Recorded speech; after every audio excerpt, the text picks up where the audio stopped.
Hey everyone, it's Lee here. If you don't know, I am a career coach for immigrant professionals who are looking to get their next six-figure job in the US.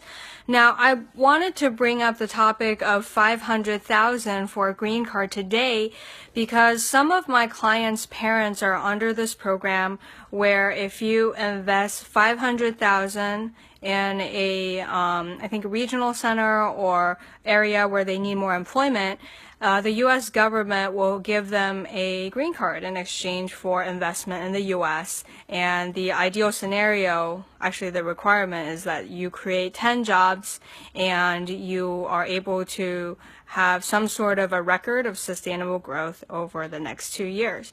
And this program is called the EB5, and I've been studying this program over the weekend. I was reading a book on how to get Chinese investors in the EB5 program, and I just wanted to share with you guys the other side of immigration.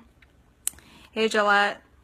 I just wanted to share with you guys the other side of immigration where it's not, oh, immigrants are taking our jobs. It's actually, hey, let's take the cream of the crop people from different countries and get their money and create jobs, right? This basically immigrants creating jobs so that they can be U.S. citizens. And this program has been called the brain gain because a lot of countries, obviously, they don't want their top people leaving, right? So this is a way for the U.S. to attract really high net worth individuals into the country and to invest their green cards and, not invest, $500,000 to $1 million in order to get a green card. So you don't have to go through the employment agencies. You don't have to go get it through marriage. You don't have to get it through a family member or getting asylum. You can just get it when you have that amount of money, right? So this is a very interesting aspect for me as well because I'm an entrepreneur.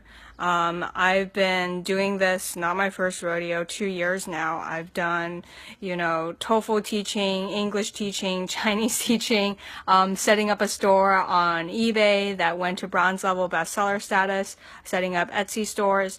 And one thing I noticed is that, my work is getting my clients jobs, right? But the other side of immigration is immigrant entrepreneurs, right? You go to any corner, you'll see like a Vietnamese nail shop, you'll see like a Korean laundromat, you'll see a Chinese restaurant, and these are the people who are just absolutely fierce and relentless about making a living, right? They may not have the high education in order to, get that, cushy analyst job or, a designer or programmer job, but they have the freaking smarts to start a business. And actually, if you want to make money being an entrepreneur, being a good salesperson, gas stations, nail shops, all these places require salesmanship, right?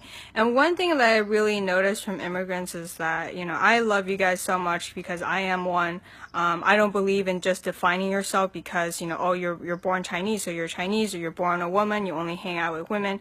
I really believe in conscious choice, and my tribe of choosing is successful immigrants, right? And I actually have a Facebook group about it. So I'm actually going to post a link to my group so you can see it, Successful Immigrants on Facebook, the group.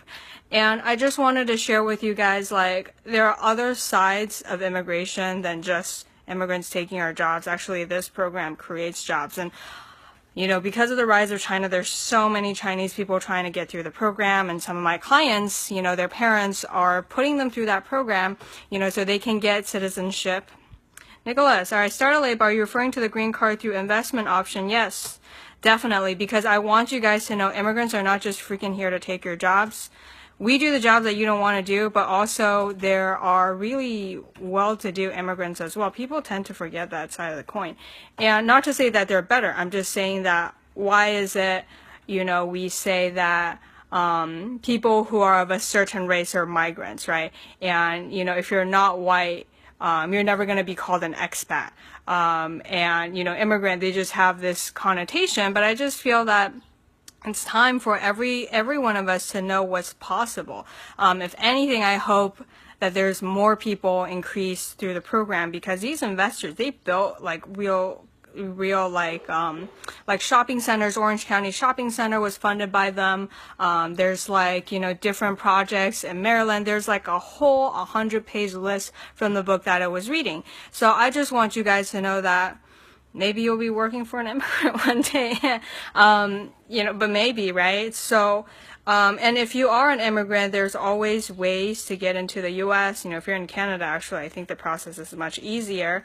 But understand that, as an immigrant, you have a lot of options to come to the U.S., not only for getting a job, but, securing residency, or if you want to invest in real estate, that $500,000 could be way less, right? So I'm super in favor of the brain game program. I want, like Donald Trump says, the best of the best.